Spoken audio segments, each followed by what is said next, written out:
Et là en fait regardez, il n'y a plus d'eau du tout. Regardez, c'est juste une flaque et il y a plein de poissons. Yes. C'est la merde quoi, c'est la merde. Ah, putain, elle est morte. Ça c'est une rivière, hein, d'accord? Regardez les gars ce qu'on a réussi à sauver. Il n'y a plus d'eau nulle part. C'est dramatique. Salut à toi petite perche desséchée, j'espère que tu vas bien. Moi aujourd'hui je suis mitigé parce que comme tu l'as vu dans le titre et derrière moi, aujourd'hui on part en mission exceptionnelle de sauvetage. C'est la première fois que je fais ça sur la chaîne, mais là en fait je suis au bord d'un petit ruisseau que je connais très bien, qui me plaît énormément et que j'aime beaucoup pêcher. Et en fait je vais régulièrement dessus pour voir un petit peu l'état. Et là avec les épisodes caniculaires, en fait on est face à une situation exceptionnelle puisque tout simplement le ruisseau est quasiment à sec et il y a encore quelques trous. Donc l'objectif aujourd'hui, ça va être de sauver le maximum de poissons. Je sais que c'est pas avec mon geste que ça va changer à l'échelle de la France, mais en attendant, j'essaie de faire ce que je peux dans les ruisseaux qui me tiennent à cœur et si je peux au moins essayer d'en sauver un, ça sera très bien. En fait, c'est un ruisseau qui passe entre deux étangs et du coup, il continue en aval et en amont, il commence tout simplement. Et donc, on va avoir des endroits en fait où les poissons vont tout simplement être bloqués puisqu'il n'y aura plus d'eau ni avant ni après. Et donc, mon but, c'est de venir. J'ai mis le petit pila, ça va vous permettre aussi de voir un petit peu comment ça fonctionne. Et étant donné que ça ressemble énormément à un véritable petit alevin, eh bien les perches probablement qui soit vont manquer de nourriture, soit manquer d'oxygène, eh ben on va pouvoir aller les pêcher avec ça, elles devraient se jeter dessus et on va en sauver le maximum. J'ai pris ma petite glacière derrière moi pour essayer de les transvaser et qu'ils restent du coup à une température d'eau acceptable et on les mettra justement dans les petits étangs qui sont juste au-dessus. Là c'est tout simplement dramatique, vous voyez les images. Vraiment c'est catastrophique, ça fait un peu peur et donc pour ce faire j'ai pris une épuisette spéciale puisque ce n'est pas une épuisette pas faite, c'est une épuisette que je déteste, mais c'est justement parce que je les déteste que je l'ai prise, parce qu'en fait je l'aime pas parce qu'elle a des toutes petites mailles et ce ne sont pas des mailles plastifiées et du coup moi je déteste ça. Pourquoi avoir une épuisette comme ça quand on peut avoir une magnifique épuisette Pafex avec des mailles plastifiées qui sont respectueuses du poisson? Mais en l'occurrence là ça va me permettre tout simplement en fait d'aller chercher même les tout petits poissons qui seraient bloqués par exemple dans les trous d'eau comme des gardons ou des toutes petites perches.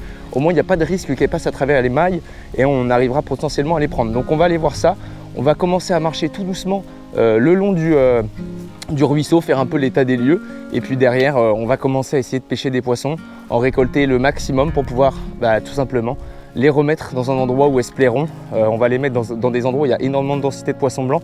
Donc en fait ces perches là ce seront probablement des perches qui vont pouvoir être justement sauvées et qui vont pouvoir se nourrir dans les plus gros étangs. Mais les amis c'est parti, on y va, allez let's go. Bon, allez, on va commencer déjà par mettre un tout petit peu d'eau au cas où. Et vous allez voir à quel point c'est catastrophique, c'est criminel ce qui est en train de se passer dans ce petit ruisseau. On va pas en mettre beaucoup là, c'est juste histoire d'avoir un petit fond d'eau au cas où. Là on est sur de l'eau qui est encore claire et oxygénée, donc c'est acceptable.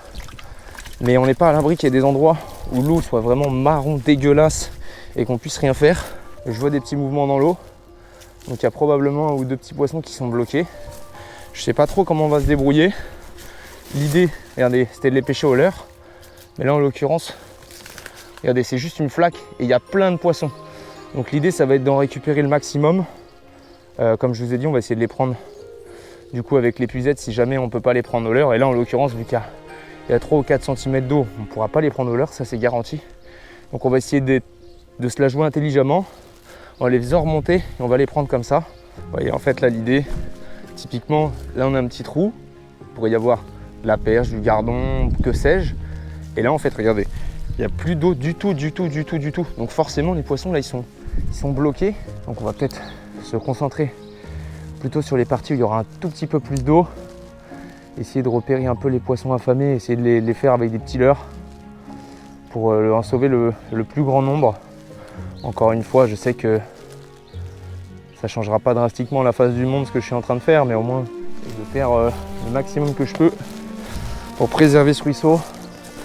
C'est catastrophique, hein. C'est vraiment bizarre un peu l'ambiance. Elle est censée avoir 50, 60, 80 cm d'eau parfois. Et là il y a rien, même pas 1 cm. Donc là on va remonter un petit peu. Il devrait encore y avoir des trous et j'ai pas vu de mortalité de poisson pour le moment. Là vous voyez il y a un filet d'eau. Là il y a un petit peu plus d'eau, là on n'est pas à l'abri de réussir à faire peut-être une perche ou deux. Comme je disais, essayer de les sauver. On va voir. L'eau est très claire ici, donc c'est-à-dire que c'est encore un petit peu oxygéné.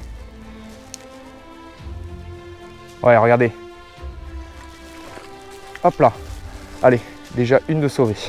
En fait, c'est ça le problème, c'est que le leurre est exceptionnel, hein, on va pas se mentir. Le pila-pila, c'est une référence de malade mental.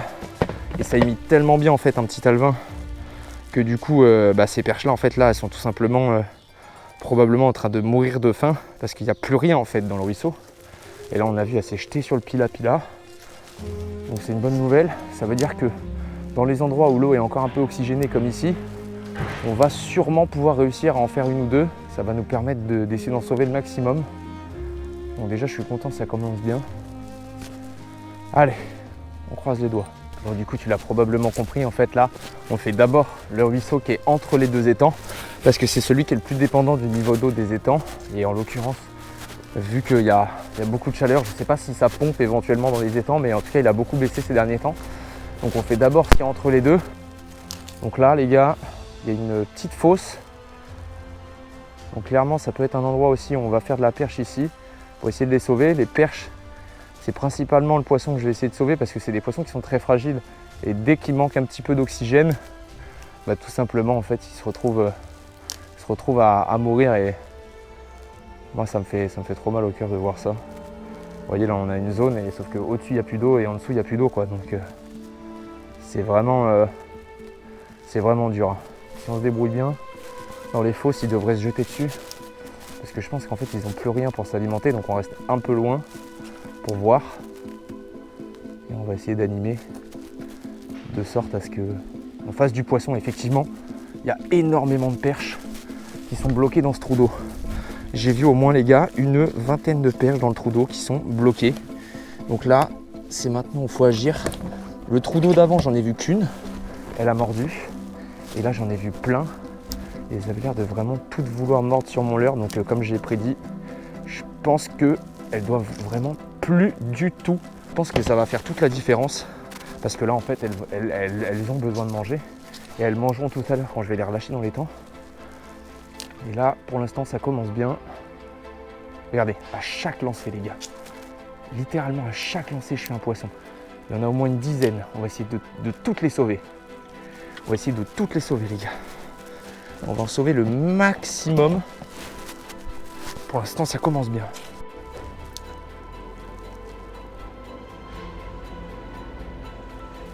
Hop. Allez, on continue. Vous voyez, c'est pas des poissons énormes, mais justement, ça c'est les poissons les plus vulnérables. Les petites perches comme ça, autant l'allier l'utile à l'agréable, c'est-à-dire me faire plaisir en testant mes leurres que j'aime beaucoup, en faisant du poisson. Hop. Et en même temps, en permettant à ces poissons d'être sauvés. Parce que là, vous voyez, je vais vous remontrer une petite dernière fois quand même le type de spot. En fait, là, on a la petite zone de fosse. Et là, il n'y a plus d'eau. Et quand je vous dis il n'y a plus d'eau, il n'y a plus rien. Zéro. Donc, ils ne peuvent pas passer ici. Et juste au-dessus, il n'y a plus d'eau non plus. Donc, ils sont aussi bloqués de ce côté-là. Le pire, c'est qu'on a une deuxième fosse juste ici. Donc, ça veut dire que là, probablement qu'il y a vraiment beaucoup de poissons. Il va falloir être bon pour en sortir le maximum, les gars. Parce que clairement, là, ces poissons, ils sont bloqués. Hop. Allez. Je suis content parce que j'avais peur que le fait qu'elle soit dans le trou, elle soit stressée et que du coup j'arrive pas forcément à les pêcher. Mais bon, c'est vrai que j'ai le leurre de l'année donc ça aide aussi et le fait qu'elle n'ait peut-être probablement plus de nourriture doit aider aussi. Hop. Bon là clairement, regardez, on en a déjà sauvé au moins 8 ou 9.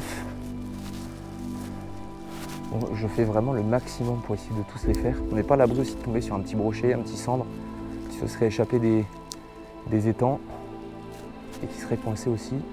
Il faut vraiment pêcher propre parce que là le but c'est de faire une razzia et qu'il n'en reste plus une seule.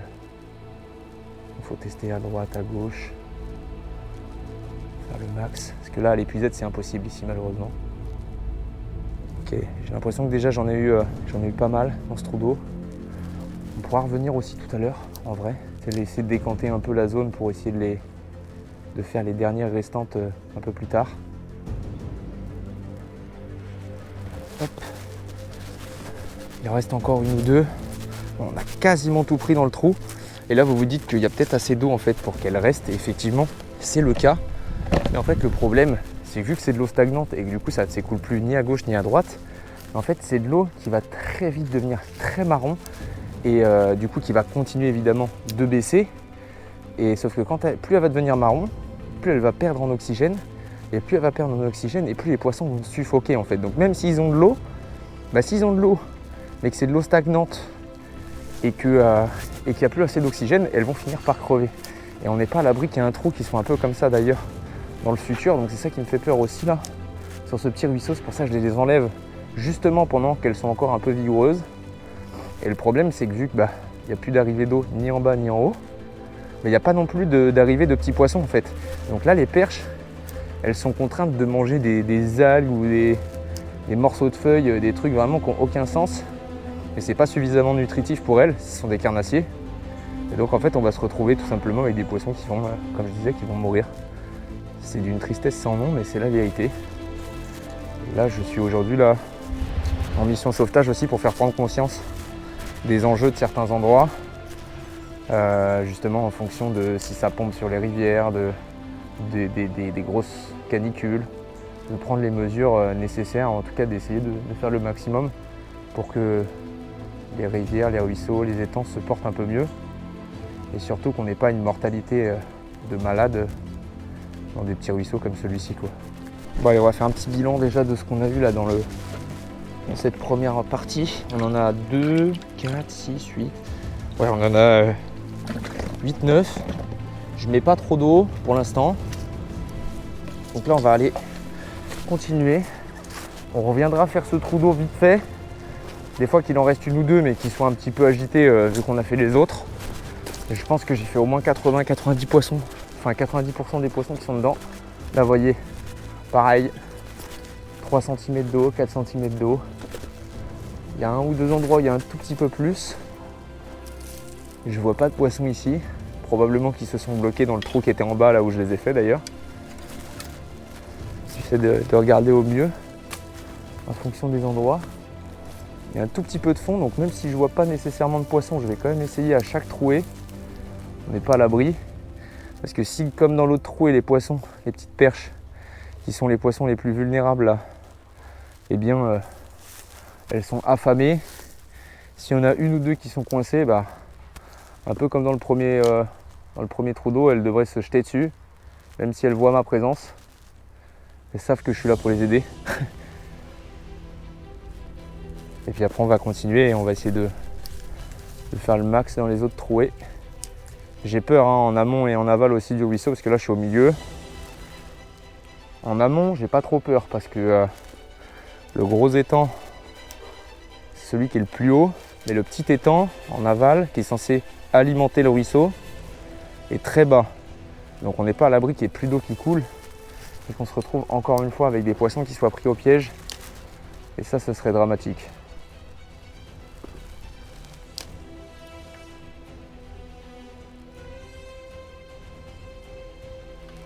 Ouais. Hop. On n'est pas en fait à l'abri qu'il y ait une perche qui soit isolée de temps en temps. Et clairement, là on le voit, regardez, c'est dramatique. Il n'y a plus d'eau nulle part, normalement, même dans les petits endroits qui sont censés être des endroits de passage. Alors c'est super chaud de les faire parce que à la fois il faut être discret, il faut faire des lancers vraiment très précis. Et des bonnes animations aussi pour qu'ils mordent. Et vous voyez là, ici il y avait une perche, il pourrait y en avoir une ou deux. Donc évidemment je ne le mets pas en caméra, mais j'insiste à chaque fois pendant vraiment longtemps dans chacun des trous d'eau, au cas où. Ce qui se passe dans le ruisseau là, c'est dramatique. Ouais. Yes. J'ai pas précisé, mais il fait 38 degrés là. Donc normalement, moi, quand il fait cette température là, je laisse les poissons tranquilles parce que justement, j'ai pas envie de les faire chier.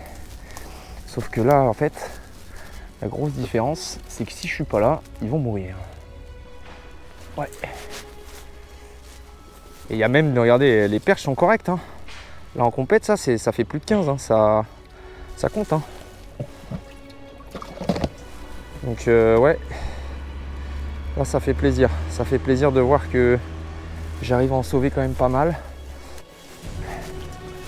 Hop. Oui. Hop. Hop. Vous voyez là je suis sous un petit pont là qui est au niveau du ruisseau. Et on voit bien en face que normalement la rivière elle est censée être facile 60-80 cm au-dessus. Elle touche quasiment le pont. Genre elle est à peu près là quoi. Et là c'est la merde, là il n'y a plus rien. Et voilà, ça continue. Là il n'y a plus d'eau pendant 30-40 mètres. Il n'y a même pas un filet, il n'y a rien, il n'y a plus rien. C'est vide.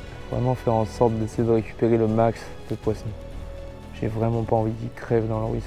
Il y en a malheureusement évidemment qu'on ne pourra pas sauver.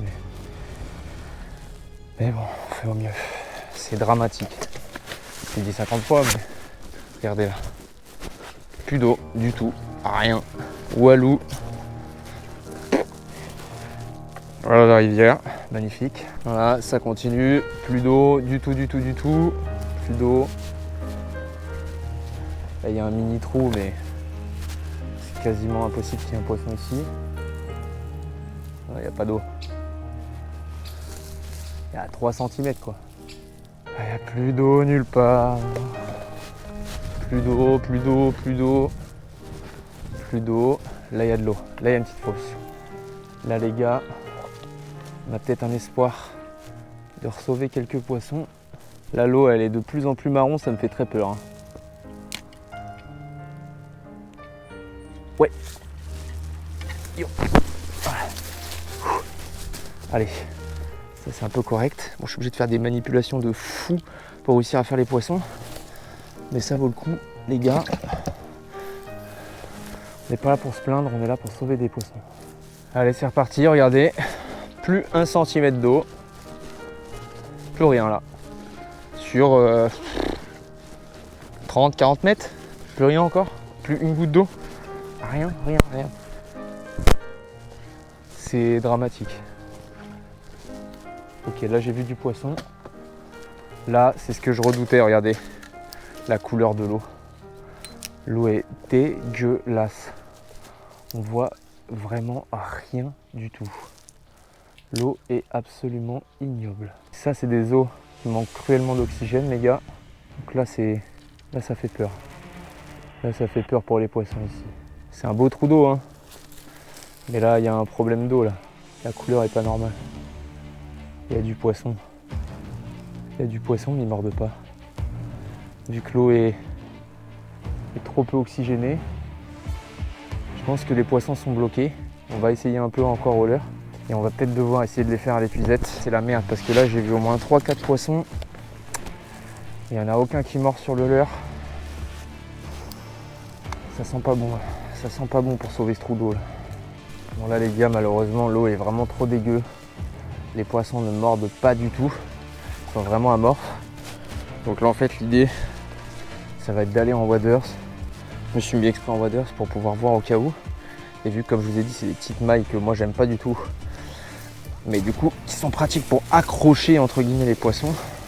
On va peut-être réussir à en sauver quelques-unes. Il y a vraiment peu d'eau. C'est à moitié de la vase. Donc on va essayer de s'engouffrer. On va aller essayer de les chercher. Bah voyez, regardez. Là il y a une perche. Est-ce qu'elle est morte déjà? Ah putain, elle est morte.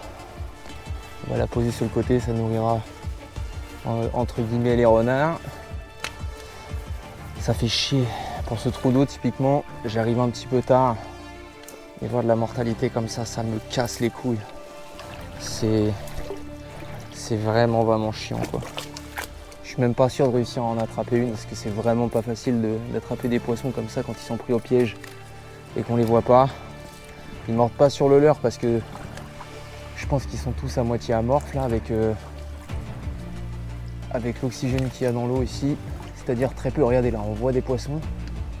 Ils viennent carrément en surface pour essayer de respirer. Regardez, encore une perche morte ici. Putain, fait chier. Putain, c'est relou. Hein. Ah, j'ai réussi à en avoir une à l'épuisette déjà. Ok, c'est pas si mal. Ok, parce que là on arrive un peu après la guerre sur ce trou d'eau. Là on a une perche, elle est encore bien vigoureuse. Yes. Là on va sur un vrai poisson. Tac. Oh! Regardez les gars ce qu'on a réussi à sauver. un petit brochet. Alors, je tiens à préciser, regardez, on a réussi à sauver un petit broc et lui, il allait crever à coup sûr. Normalement, c'est interdit, absolument interdit, parce que le brochet ne fait pas la taille réglementaire de le prendre. Et regardez là, on est dans une situation exceptionnelle. Il allait mourir probablement demain ou après-demain. Donc on va le transvaser exceptionnellement, on va le mettre dans la glacière avec les autres poissons. Là, je suis trop content parce que là, c'est vraiment... Ça, c'est un poisson qui avait besoin, pour le coup, d'être sauvé. Regardez ça, petit pike. Magnifique. Et là, malheureusement, je ne peux pas faire beaucoup mieux pour ce trou. J'ai déjà fait, je crois, 5-6 passages même. Donc là, à l'épuisette, je ne peux pas faire mieux. Peut-être qu'on réessayera tout à l'heure. Je tiens à préciser, les gars, une toute dernière fois que ce que je fais, c'est-à-dire transvaser un brochet qui ne fait pas la maille, est interdit. Je le fais en âme et conscience. Et surtout, c'est du bon sens parce que regardez, ça c'est une rivière, hein, d'accord? Donc c'est compliqué. Donc là, c'est vraiment la merde. Et en fait, là, il n'y a plus d'eau jusqu'à l'étang. Là, on est au niveau de l'étang.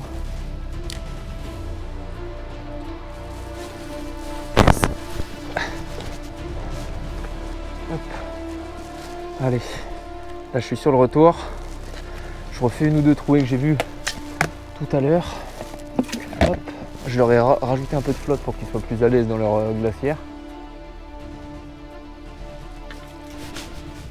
Hop. Allez, je suis revenu sur le petit trou d'eau de tout à l'heure. Comme je vous ai dit, on laisse décanter un petit peu et on vérifie. On n'a rien laissé. On commence à avoir un paquet de poissons là. Heureusement que j'ai mon petit pila parce que, comme je vous ai dit, ça sélectionne pas forcément. Donc on peut vraiment faire de tout.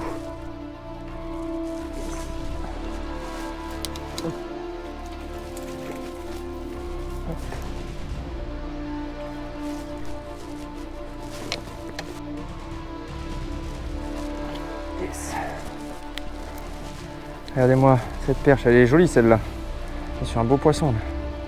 Toujours avec le pila. Hop, encore une belle perche de sauver.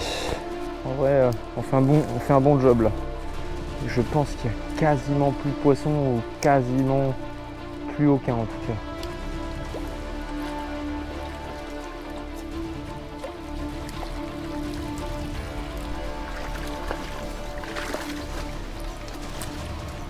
Hop, regardez. On en a encore une. Deux même. Il reste quelque chose. Non. On va faire un tout dernier passage. Et après on va se diriger vers l'endroit où on va les relâcher. Encore une petite perche. C'est pas gros. Hein. Mais bon. C'est un être vivant comme un autre. Ouais. Hop. Nice. Bon les gars, ça y est, on est arrivé au niveau de l'étang. Donc là, je suis arrivé dans une zone un peu marécageuse avec pas mal de plages. Donc là, ça va être parfait pour les relâcher. Ce que je vais faire, c'est que je vais poser la glacière pendant 2-3 minutes. Hop. Et on va remplir avec un petit peu d'eau qui vient de l'étang. Comme ça, hop. Ça leur permettra de s'accoutumer un peu. Allez, regardez, là, on a une bonne trentaine de fiches. On va relâcher tout ça.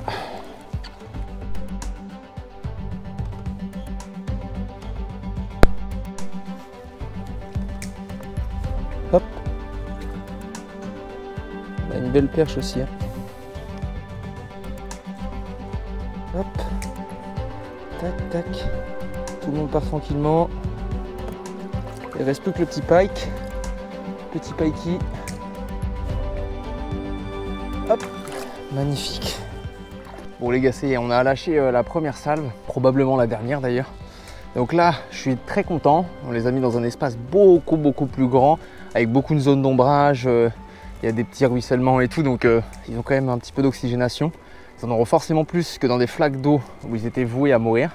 Donc déjà, ça fait plaisir. On en a relâché une bonne trentaine. Il y en avait une ou deux malheureusement qui étaient un petit peu mal en point. J'espère qu'elles survivront quand même. Et donc là, on va aller en aval pour voir s'il y a toujours de l'eau qui coule ou pas, parce que normalement il y a une espèce de petit barrage où il y a un ruissellement qui se fait, où il y a pas mal de flotte qui tombe, ce qui fait que du coup il y a tout le temps un petit peu de l'oxygénation en continu. Donc là on va aller voir ça, parce que si elles se retrouvent bloquées en bas, bah, c'est pareil qu'en haut, elles vont d'ici une semaine avec la canicule, elles vont crever. Et après on ira voir en haut. Normalement en haut ça va un petit peu mieux, j'en suis pas certain. Mais ça vaut le coup d'aller voir tout ça.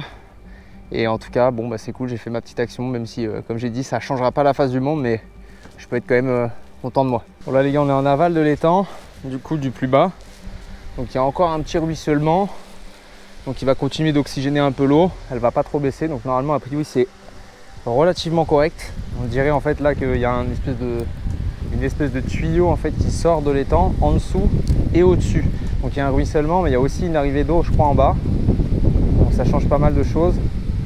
Ça les rend quand même assez safe et ça fait en sorte qu'il y ait un ruissellement continu. Mais c'est peut-être aussi à cause de ça que justement sur la partie au-dessus où j'ai été ce matin là, c'était catastrophique. Oh putain, elle est belle. Oh merde. Non, elle s'est décrochée, elle était grosse. Donc ici je pense que c'est ok. Bon, c'est la première fois que je vais aussi bas. Mais là en fait on voit bien, je sais pas si vous voyez, mais il y a du courant, il y a de l'eau, tout ruisselle. Et en fait vu que c'est un bassin versant, en fait tu as le premier étang qui va se mettre dans le ruisseau, qui va se jeter dans le deuxième étang, qui va se jeter dans le ruisseau. Et donc du coup en aval on est nickel, il n'y a pas de problème. Donc c'est une bonne nouvelle, on va aller voir en amont. J'arrive enfin sur le deuxième plan d'eau en amont du ruisseau. C'est un plan d'eau qui est très spécifique puisqu'il n'y a pas d'arrivée d'eau, le ruisseau se jette directement dans le plan d'eau. En arrivant, je repère tout de suite qu'il y a beaucoup plus d'eau que sur n'importe quelle portion du ruisseau jusqu'à maintenant. Les poissons seront donc parfaitement safe, en moyenne entre 30 et 80 cm d'eau, ce qui est drastiquement plus que ce qu'on a pu voir sur les deux autres portions du ruisseau. C'est donc une très bonne nouvelle et pour me faire plaisir, j'ai décidé de pêcher sur ruisseau pour voir que tout était ok. J'ai mis mon petit pila-pila, j'ai enchaîné les poissons et effectivement, tout était nickel. Le ruisseau en amont et en aval était en pleine forme. Bon, bah les gars, ça y est, la session est terminée. Je viens de casser mon pila-pila dans un arbre. C'est pas grave, je me suis régalé. J'ai dû faire plus d'une centaine de poissons. C'était une dinguerie. Et je suis trop content d'avoir pu sauver une trentaine de poissons qui étaient voués à la mort tout simplement, puisqu'ils étaient dans des flaques d'eau où l'eau devenait très chaude et peu oxygénée. J'espère que ça t'a plu, moi je me suis régalé. N'hésite pas à aller checker tout en description, notamment le pila-pila. Et on se retrouve très bientôt. Si ça t'a plu, dis-le moi en commentaire. Ciao!